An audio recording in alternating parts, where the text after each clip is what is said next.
One of the major issues when it comes to statewide reform is dealing with the conservative spending limit. Now, as you know, we've had a spending limit for a number of years in the state of Texas, but it has allowed the budget to grow beyond what we believe it should. We believe the population plus inflation should be the hallmark of the limits on state spending.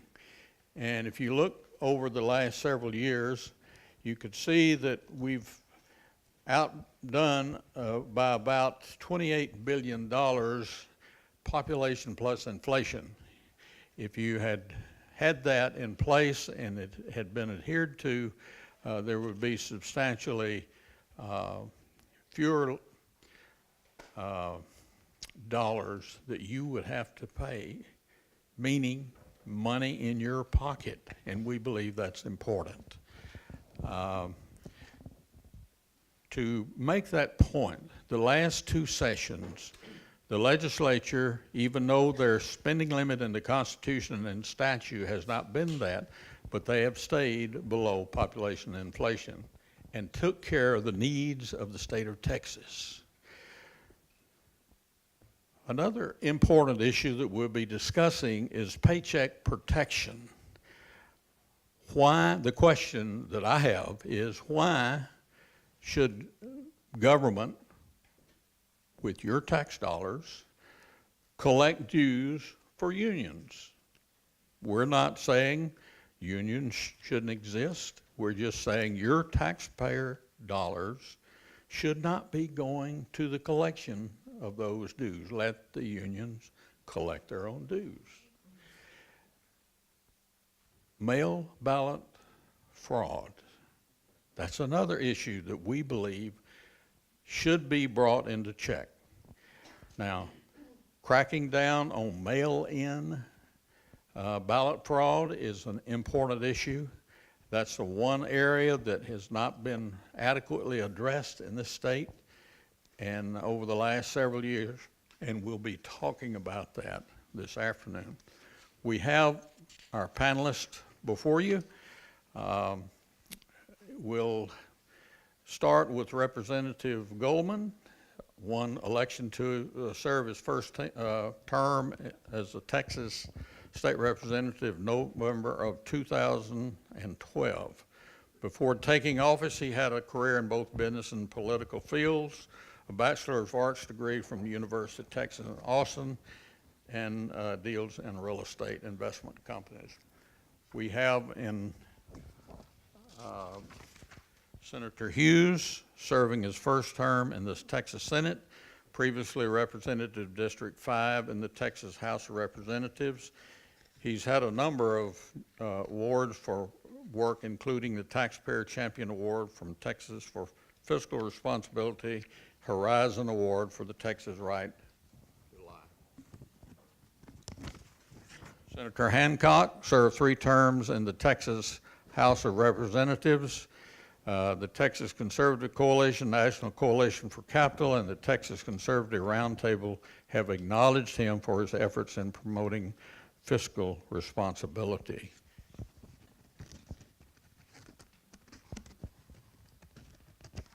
And then to give us a national perspective.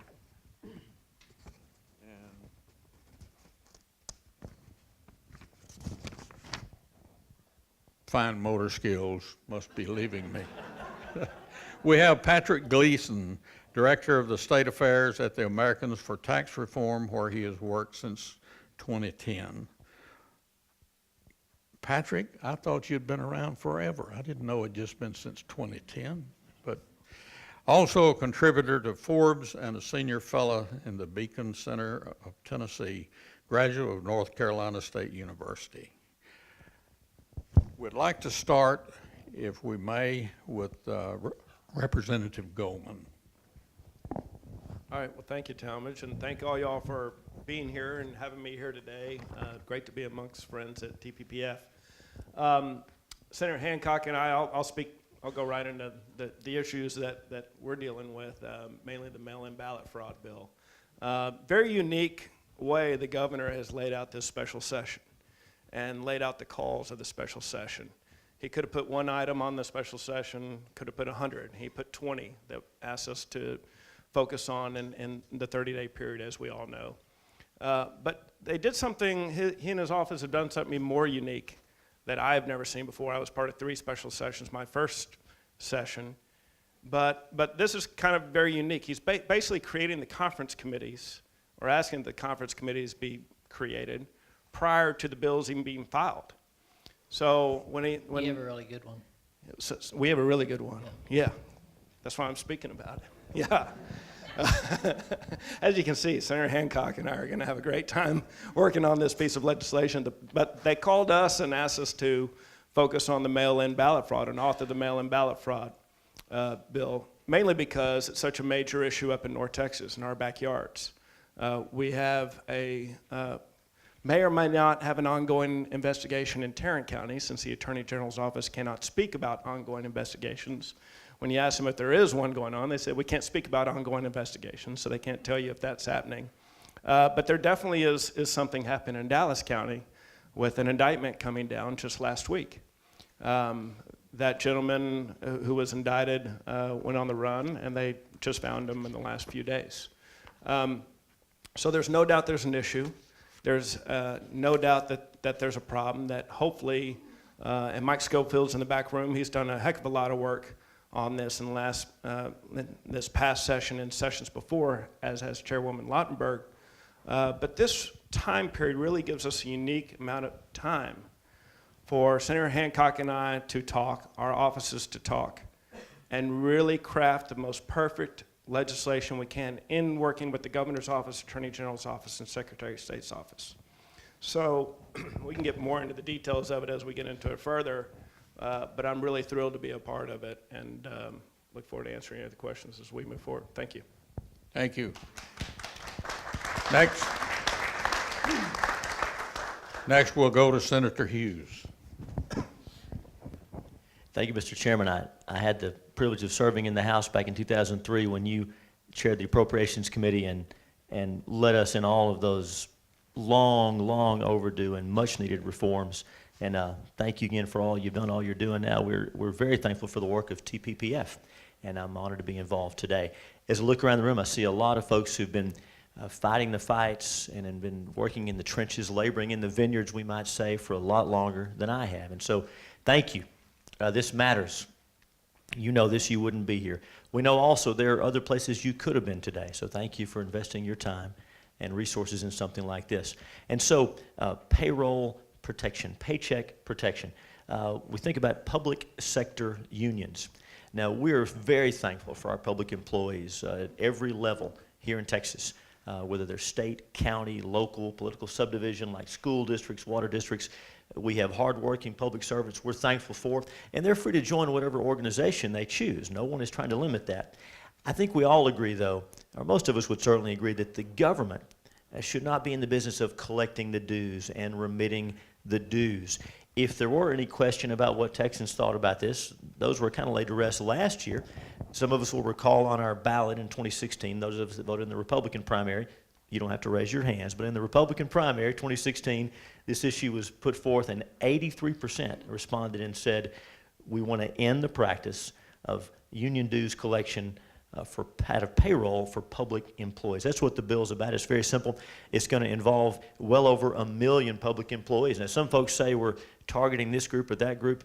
It's a very broad bill. We're talking about state, county, local, political subdivision, doctors and nurses at state hospitals, lawyers at the AG's office, prison guards, teachers, senators, representatives. It's very broad. Well over 1 million public employees are affected. The only exemption is for first responders. And of course, there are many ways where first responders are treated differently.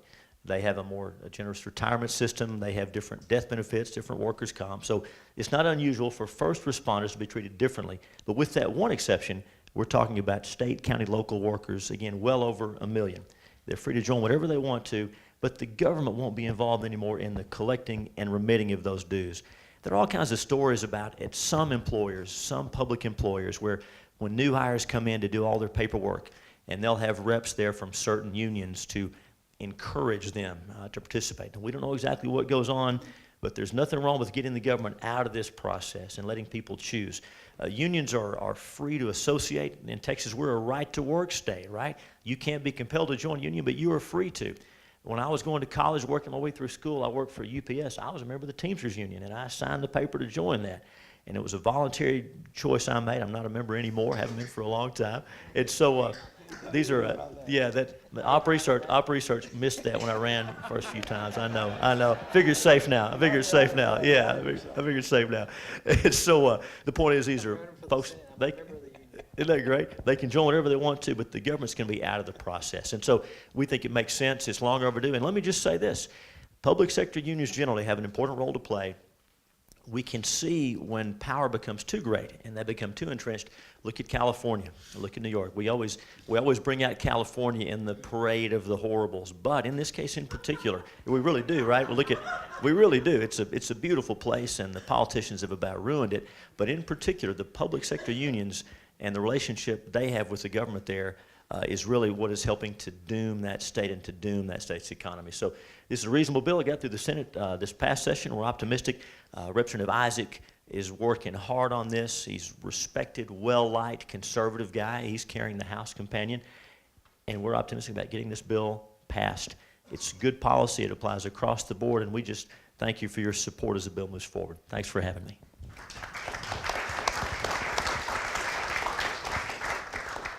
Confession was not a part of this, but it's great to find out that we have a former Teamster amongst us. I knew that he had some heavy-handed tactics over there in the Senate, but now we know. Thank you very much for that admission on that. Good for the soul, you know. Senator Hancock, do you have some words for us? Well, I have a few words. I missed that on your website. I'll be looking forward to you adding that to your website. I'm sure that'll play well in your district, yeah.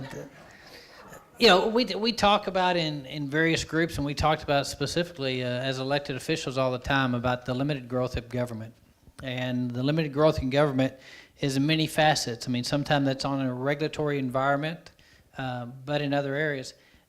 But the most specific way in the area where you really control the growth of government really is in spending.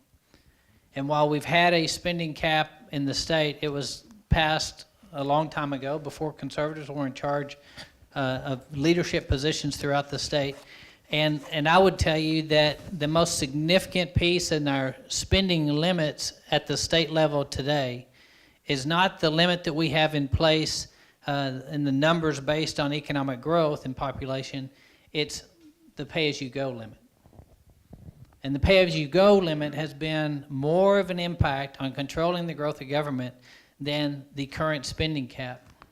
You see, the current spending cap that we have in place now allows government to continue to grow faster than your ability to pay for it. In other words, it grows faster than population and inflation. The only limit that we have in place in Texas today that doesn't allow that is the pay-as-you-go limit. In fact, the Speaker of the House established a limit this time below population and inflation. And the reason that occurred was because, as a member of the LBB, we knew that the revenues available for this session were going to be below our current spending limits for the state of Texas, and that they were going to be below population and inflation. Population and inflation, roughly, when you use the numbers, depending on how many numbers you use, would have been roughly 9.25, 9.5. The number we set was 8. Well, 8's an easy number to set when you know you're not going to have the revenues to do that, and your spending growth number is capped at pay-as-you-go. And so the revenue numbers, the revenue numbers that we had available to us, primarily due to oil and gas, car sales as well, were at a level that put pressure on us as elected officials. And the only way that you control the growth in government is pressure on elected officials to make the tough decisions. And so that is why the Senate has passed twice on population inflation, passed that bill out of the Senate. We'll pass it again. I will tell you, I've had members in the Senate that were hesitant on passing that bill But when you actually get into the minutia of what we're talking about and the ability to control government and the ability to meet government's needs and your needs within that level of population inflation, we have won over every Republican senator that will be meeting in this special session to take up their legislation. The legislation, the way it addresses that is we look at past numbers and future projections, and we balance those out. You see, if all you do is look at future projections, you don't have any hard data. There are those that want to throw away the past numbers that give us the hard data about actually what was the population and what was the true inflation numbers, so that you have something static, something hard to base your projected growth on, as opposed to just saying, well, we just think population is going to grow at X amount, and we think the inflation is going to be X in the future. There's always a variable there, and you're going to have a deviation occurs with that projection. When you look backwards, you don't have that deviation. You have a hard static number, which gives you a more realistic number. And so by passing population inflation, we get a real cap on there that forces us to make real decisions about how to live within the budget to make sure that we don't continue to grow at a rate beyond taxpayers' ability to pay for it. And it may not seem like much. Let's say we only grow 1% a year beyond population and inflation. Well, it's just a simple math, except when you compound it out over 10 years, all of a sudden, that makes a big difference, doesn't it, Talmadge? Sure does. And so that's what we're looking at, is that small changes in one session to the next session are only small when you don't compound them over 15, 20, and 30 years. And then all of a sudden you can see where that growth of government is going to be way beyond your ability to pay for it. And when that occurs, what government's going to come do is find new revenue sources, new taxing ways of funding the government that they built because there wasn't a hard cap on it. And so that's why very supportive and carried it a couple of times in the House and passed it twice out of the Senate, spending population times inflation. I'm glad you brought up the fact that what a small amount could do, because if you look back from '04 to 2017, you take a family of 4, that means that they're paying $2,000 more per year than they would have been paying. That becomes significant for a family, I believe. And so I really appreciate the fact that you all are taking that on. Now, you know, we like to think of Texas as the place to be, and we know it is. But also, we've got a number of other states that, in fact, some of those states are providing Texas with the people for growth as they flee those. And so what we're now about to hear about is a national perspective from Mr. Gleason on how, hopefully, how Texas stacks up among some of the other states. Patrick, do you have a word for us? Yeah, thanks so much, Talmadge. Well, it's an honor to be here today with this distinguished panel. Pleased to be here with everyone. For folks not familiar with Americans for Tax Reform, commonly referred to by our acronym ATR, we're a nonprofit. We were founded in 1985 at the request of President Ronald Reagan with one goal and one mission in mind at the time, and that was to pass the 1986 Federal Tax Reform Act, the landmark Tax Reform Act. Now, as everyone knows, that was enacted, but rather than disbanding, ATR continued on from them and is a permanent policy research and advocacy organization. And so we're active now at the federal level as well as in all 50 state capitals.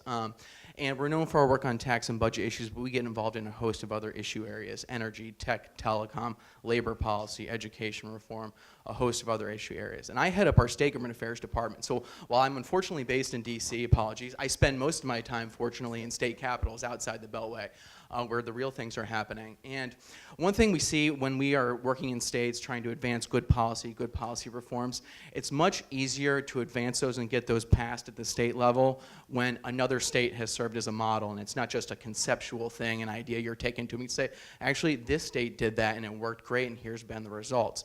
So it's always beneficial when a state has done something to serve as a model on a given policy or reform. That's blanket for any state. But it's even more impactful when that state is Texas that has done a given policy reform that serves as a model. It's just a fact. If you're going to a state legislator or lawmaker or governor in another state, it has a much more bigger impact when you say, Texas did that, and as opposed to saying Idaho did this or Wyoming did this. It gets people's attention.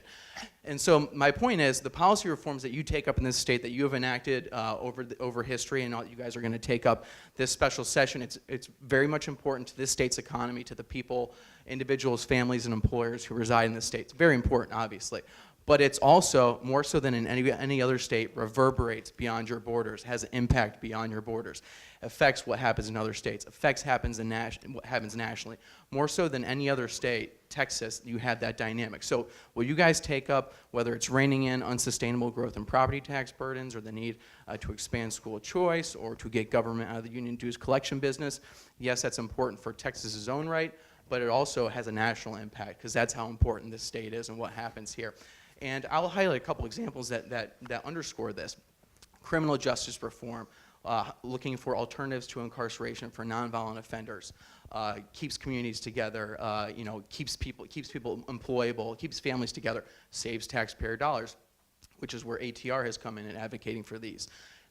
Because that has spread to over 30 states, the folks at TPPF would have a better number, but at least over 30 states have implemented some sort of these right on crime style after the group here, right on crime reforms. One of the most successful policy reform initiatives we've seen anywhere in decades at the state level, and a big reason why that was the case is because it started in Texas. People knew it was safe to go in the water because Texas did it. Texas has a street cred in other state capitals that other states don't have. So the fact, I would put it to the audience that the success of the criminal justice reform movement nationally has been because it started in Texas. That's one example. Another movement we're seeing right now is preemption. There's a big movement towards preemption in states across the country. More and more state lawmakers, governors, state legislators, lieutenant governors are realizing the need to protect their constituents from harmful local laws. Everyone's been well attuned to the need to protect from harmful federal laws, but more and more we've seen that you can get just as harmful laws, just as anti-growth, just as infringing upon liberty at the local level as you can get at the national level. So more and more state lawmakers are looking at the need and realizing the need to pass preemption legislation to protect their constituents from that, whether it's onerous ride-sharing, home-sharing laws like we saw here that the legislature recently fixed, or what really kicked this off, and we've seen it spread across the country in a host of different issue areas on preemption, but what kicked this off was Texas years ago when you guys beat back efforts to ban hydraulic fracturing at the state level. And lawmakers, namely conservative lawmakers in other states, because that experience that happened here, realized you can't just shout local control and you've won an argument or that's some high-minded principle to blindly adhere to. And people have learned, based on the leadership and the experience that started in Texas and has now moved to other states, you need to look out for what happens at the local level. State lawmakers need to protect their constituents from harmful, anti-growth, big government local laws. And a big reason that's been so successful and has spread across the country is folks have seen lawmakers in Texas do it. Again, if Texas did it, they know it's safe to go in the water. So that's where Texas is factored in nationally based on the reforms that have happened in this state, and you guys continue to take up. Another area I'll go to is tax reform. So my organization was founded to pass federal tax reform. It's an exciting time because here we are 30 years after our founding, looking to do it again, a federal tax code overhaul. We also work on rate-reducing tax reform in other states, and whether it's at the federal level what we're trying to do in tax reform or trying to pass rate-reducing tax reform in other states, the opposition, the big government, left-wing opposition, they shout, Kansas, you can't do that. You can't cut income taxes. Because Kansas did that in 2012, and they've had budget problems since then. Okay, well, it's pretty dubious to think that what happened in one small state, one case study, can be so indicative of broad national implications in other states, much larger states. It's dubious to assert that, but that is the go-to strategy for defeating federal tax reform right now, later this year, and for stopping rate-reducing tax reform at the state level around the country. The other side, the anti-tax cut side, has a position, their approach is they're just going to shout Kansas, and they think they can scare people from cutting income tax rates because Kansas. Okay, well, here's the good news. You can't prove that much with one single case study, we all know, But let's go along with that dubious approach. We got one other case study, one much bigger case study that will debunk that whole thing, and that's Texas.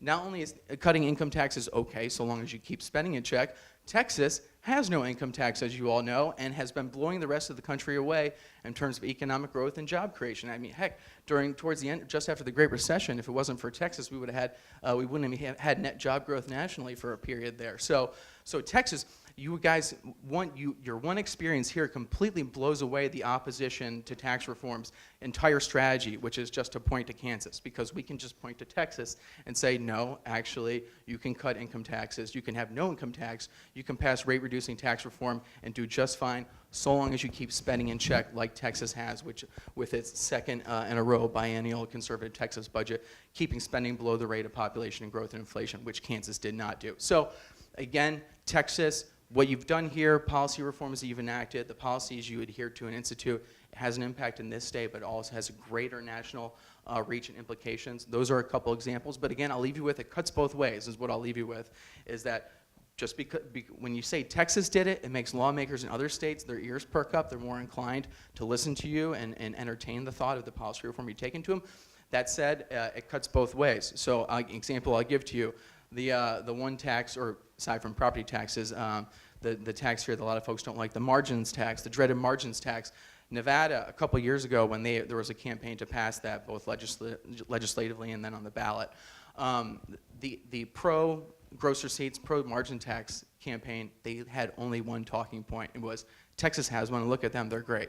That was it. So my point being, it cuts both ways. When you guys enact good, smart, pro-growth reforms here, it makes it more likely them to spread to other states. But the burden on you guys cuts both ways. Bad policies, if they come out of Texas, people think, oh, Texas did it, it's great. So my point is, you guys have great responsibility, since everybody looks to the Texas model as a recipe for success and a path to prosperity. So consider that as you take up these important reforms this session and in the future. What happens here, it's important for this state, but it's important nationally and well beyond your borders.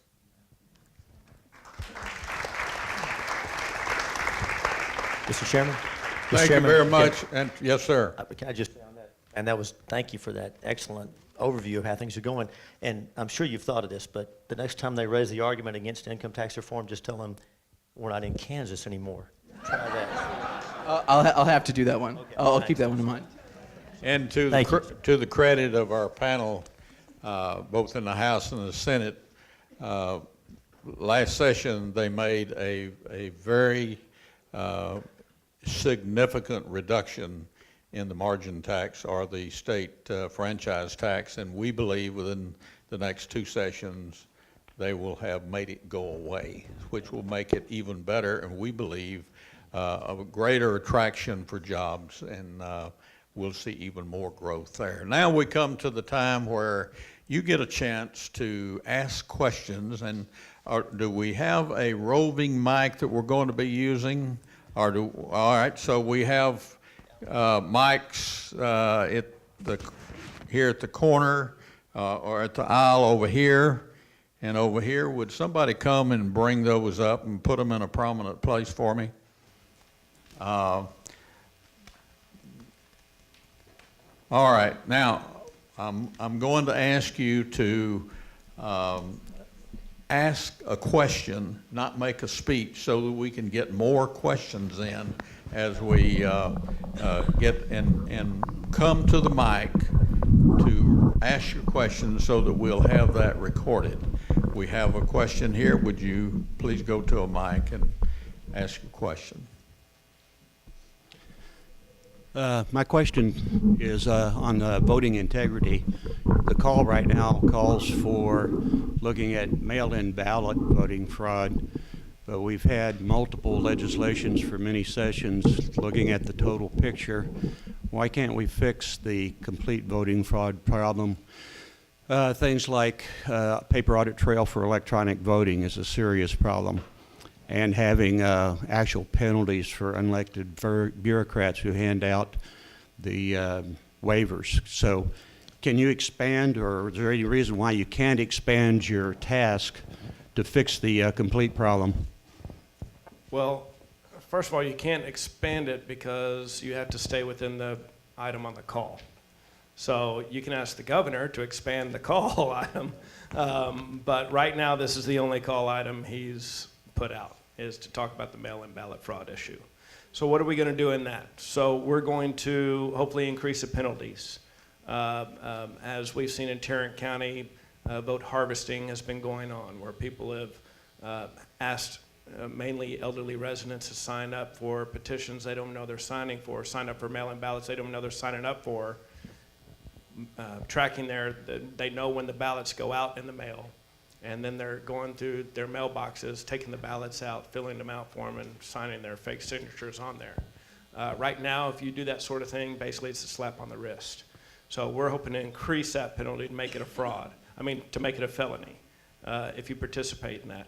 Also, aiding and abetting someone. When that law was originally passed, I'm sure it was, go to the senior center, help your grandma or grandpa fill out their ballot, help your dad or mom, who happens to be a senior citizen, fill out the ballot. Now we're seeing, if you go in the voting booth today and you see someone helping 10 others with their ballots, oh, let me help you fill that out. Go in their booths, help you fill that out. Oh, give me these 10, let me turn them in for you. You'd be aghast, you'd be appalled. Well, that's happening. And so again, we're hoping to redefine what's aiding and assisting someone. And then if you do it to that extent, hope to increase that penalty as well. So those are a few of the items that we hope to touch on in the mail-in ballot fraud bill. I'll let Senator Hancock pick up on that. With some technology, and there's areas now where technology is being used, iPads for signature capturing and other things, where the law is not specific enough. When you say an electronic signature being sent in, is that one being a photo of a true signature being captured and then sent in via fax or via picture, or is that actually from an iPad electronic signature, which anybody, because for comparison sakes, when you sign on an iPad, it looks significantly different than when you're signing your signature with the ballpoint pen and a sheet of paper. And so we want to clarify some of those issues, and we've talked with people along the way, which is one of the reasons that Governor Abbott handling it this way, we've been able to sit in on meetings and kind of hear some new things that we originally didn't really think about in the legislation and add those components to the legislation. But we got to make sure we keep up with technology and how things are being done, because the law is silent on whether an iPad signature can be used for a comparison of a mail-in ballot signature, and we need to clarify some of those issues. And after you're successful with this mail-in, 2019 will be coming up pretty soon, and if you desire to expand it then, based on the question, you have that opportunity. A question over here. Yes. My question is for Representative Goldman. Given recent history, the last few sessions, I think that there's a certain amount of justified skepticism that House leadership will move on these bills for the special session in a prompt and diligent manner. If we were to get to day 8 or day 9 of the special session and we were to find ourselves in the same situation again, what concrete steps are the House members prepared to take to change the situation? Well, I think this is going to be just like a regular session. First of all, I think that they're going to, in my opinion, handle all 20 items, refer all 20 items, have hearings on all 20 items, and hopefully pass all 20 items. That's my hope. That's a lot of members in the House hope. The best thing we can do is do like we do in a normal session. I'm going to work on my 2 pieces of legislation. I'm sure all 20 authors are going to work on theirs. It's how the House works, as these guys know. You work your tail off to help pass your own piece of legislation. Go get member signatures on your co-author forms. It's up to the members to pass their legislation, not anybody else. So, I hope to quickly, we filed both of our bills, I think, today. We hope to tomorrow start getting co-signers on there, co-authors on there, and then hope to encourage the chair of those committees to have hearings on them in the next week or so, and then get them passed. I might remind the folks that our 2 senators that we have here today We heard about earlier today about how effective the Senate has been.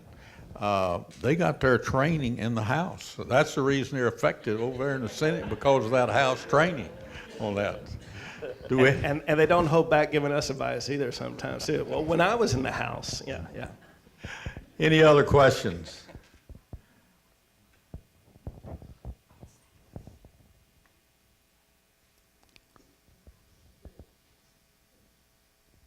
Hello, my name is Mariam Zabeda. Since we're on the topic about election fraud and voting integrity, I would like to ask a question, because recently I spoke to an anti-corruption attorney, and he spoke to me on behalf of some of his constituents that he works for that are scared to speak up against election fraud.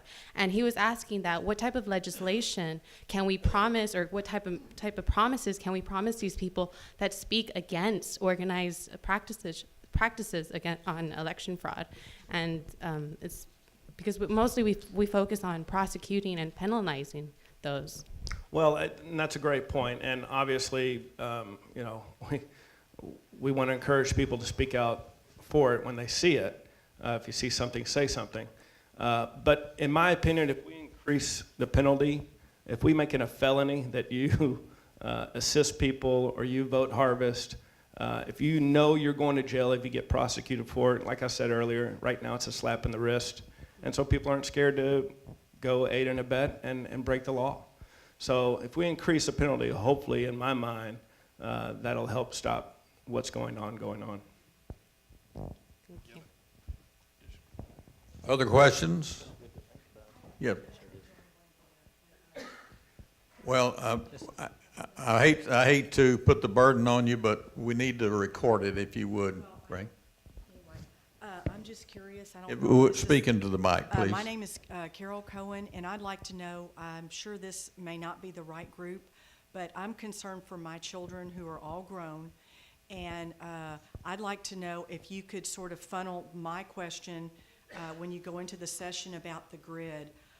All these commercials and different things, there's a lot of information that states right now that our grids are very, very bad off, and I'd like to know who's protecting our grids. And I'd like to know if y'all could funnel. I know that sounds a little weird, but if not, I'm going to get my own generator.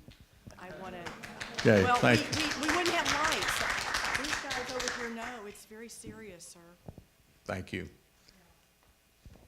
And actually, and you probably know Senator Bob Hall, who's championed that issue, is actually here, and he's worked pretty hard on that, convinced a lot of members of the Senate, and that bill is working its way through the process. So it's getting more attention. When Governor Perry, now Energy Secretary Perry, was in town a couple of months ago, he brought the issue up.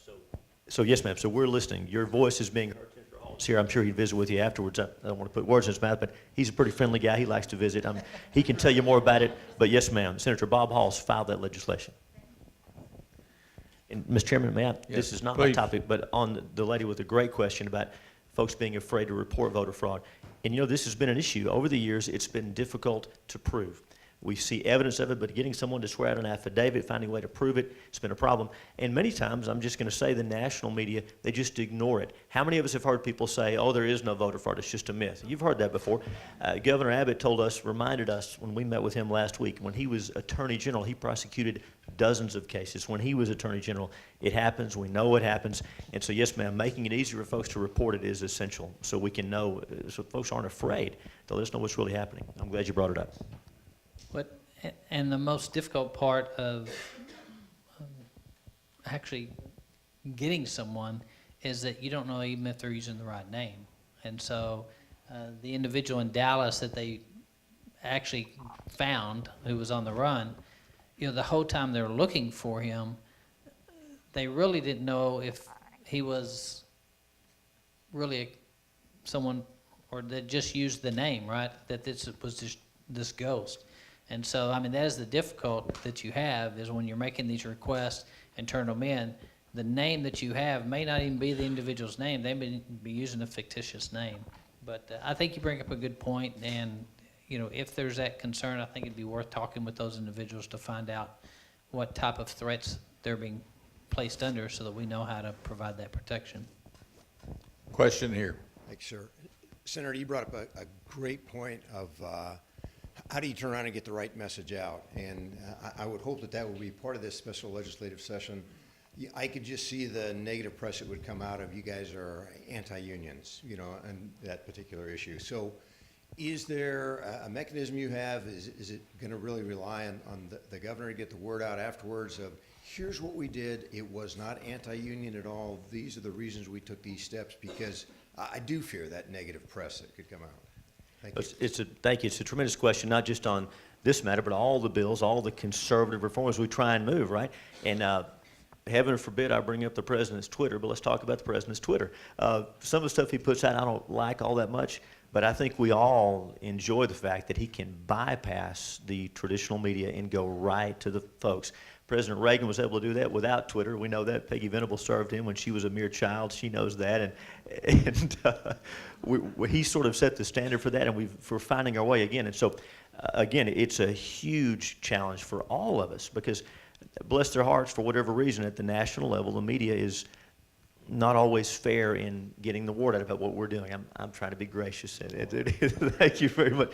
So we hope with social media, with alternative media, the encouraging thing is, and I'll just say this off topic, I think the encouraging thing is for all of us, you look at the polls, and again, look at this last election, fewer and fewer people are getting their news from the traditional national media, and amen, I'm glad to see that. So the more we can get the word out ourselves and our own channels, our own friends, the better. So I'm hopeful that with technology, we can bypass some of that bias in the traditional media.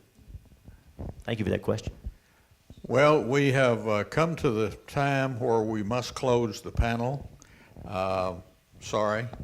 You know, we've heard about the statewide issues from statewide reform from our panelists. We've heard about how important it is in Texas because others around the country, other states, look at what's happening in Texas, and that makes it even more important.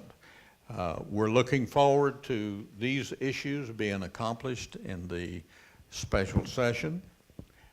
We know that you all have the capability of doing that, and so we look forward to watching you perform that. Our next panel, we'll be talking about defending local liberty. It'll be starting at 3:15, but as we end this one, I hope you'll help me thank this panel for the great job they did.